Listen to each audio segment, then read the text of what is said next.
I barely passed my high school with nothing but D's and of course 1A. Just guess what the A was from art.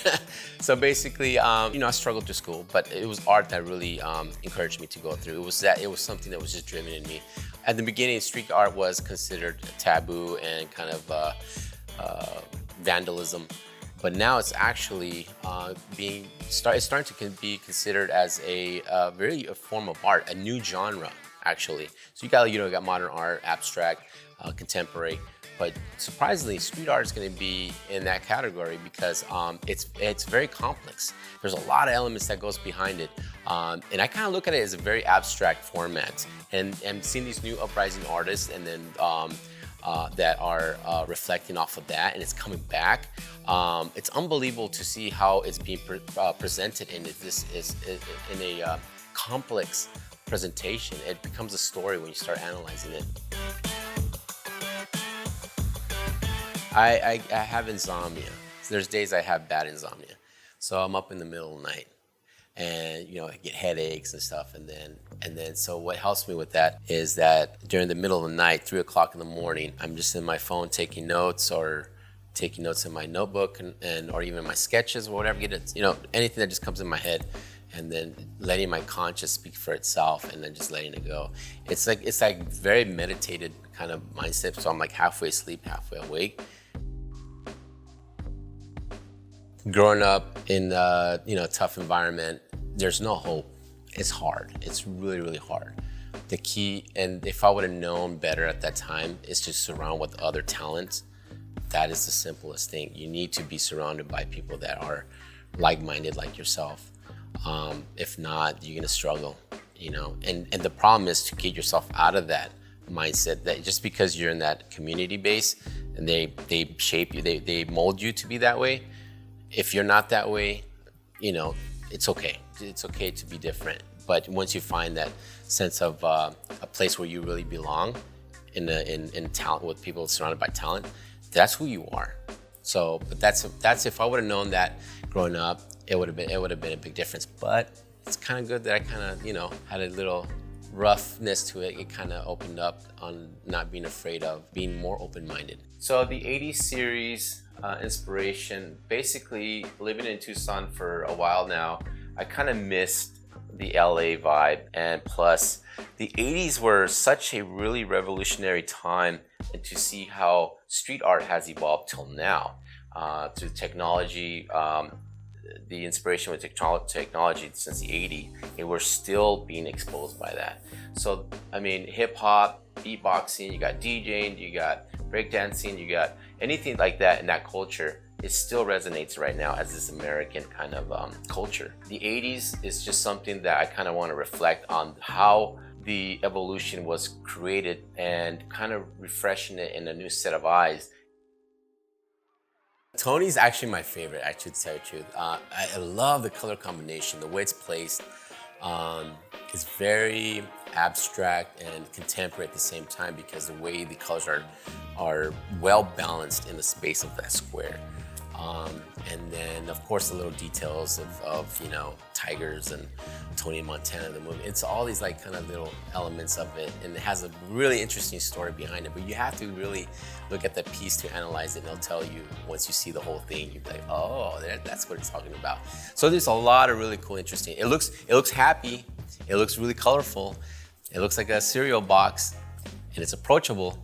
But then you start looking at it, and then you look at the background, and then you start getting to depth. You start seeing these layers, and then out of nowhere, now you're already sucked in, and then you start analyzing the wording, and it's a puzzle. And then you start putting the puzzles together, and you're like, wow. So you can spend like a good half an hour just looking at that one piece. Well, the Iggy Pop Street series kind of was pulled back because of the COVID. During that time, everything was just kind of depressing, and even myself dealing with some depression in the sense that you didn't even realize it, because I'm a very social person guy, and I'm like being outside. Everything was being restricted, so being in this in-house arrest, really kind of psychologically, I'd never experienced something like that, to be closed in that creativity. So I realized that I had to shift to get back to being creative, is those emotional impacts. So that was kind of the beginning of like this Sonoran street art. So it kind of really rooted me down to my upbringings and the rough lifestyle and the survival kind of lifestyle that I was living growing up. And that kind of emerged from that.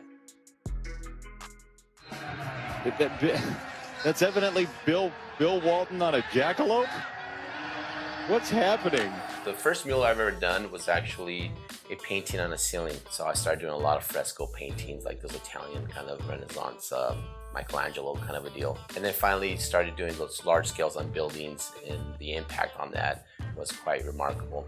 It's gotten to the point that, you know, it's gone political. From the Biden campaign asked me to do some work for them. They couldn't find anyone else that could actually execute it that way that I could have done it. And overall for the Latino voters, I just can't believe how far it's actually extended to that point that now that my work is really appreciated on where it really stands now.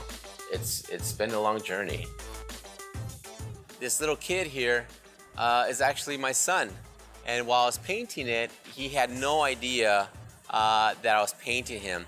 And I was getting a lot of media coverage, and they were all trying to not to spread the word that I was painting my son. So finally, yeah, he didn't know until after I finished it, and I surprised him with it. And he was very, very in shock. He was very speechless.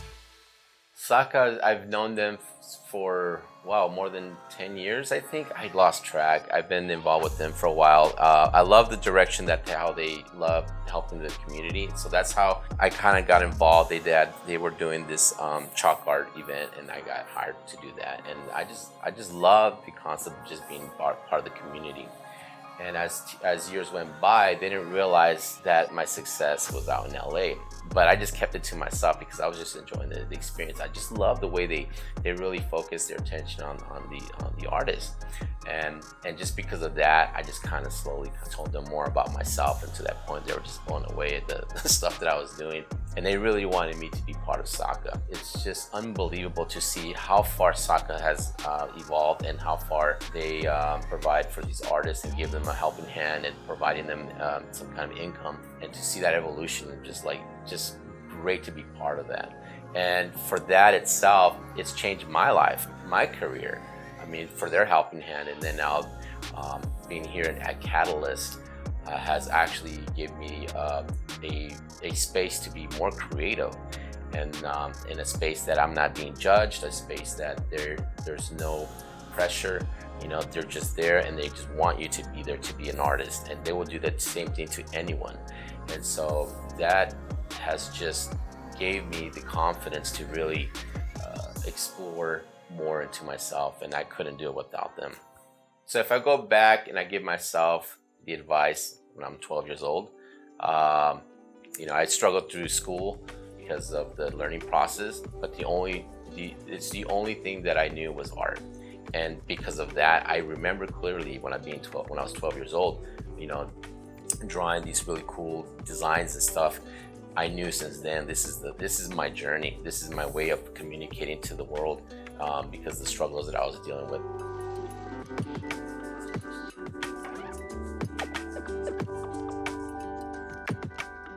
So the advice that I would give myself when I was 12 years old, I would tell that person that I would be proud of them.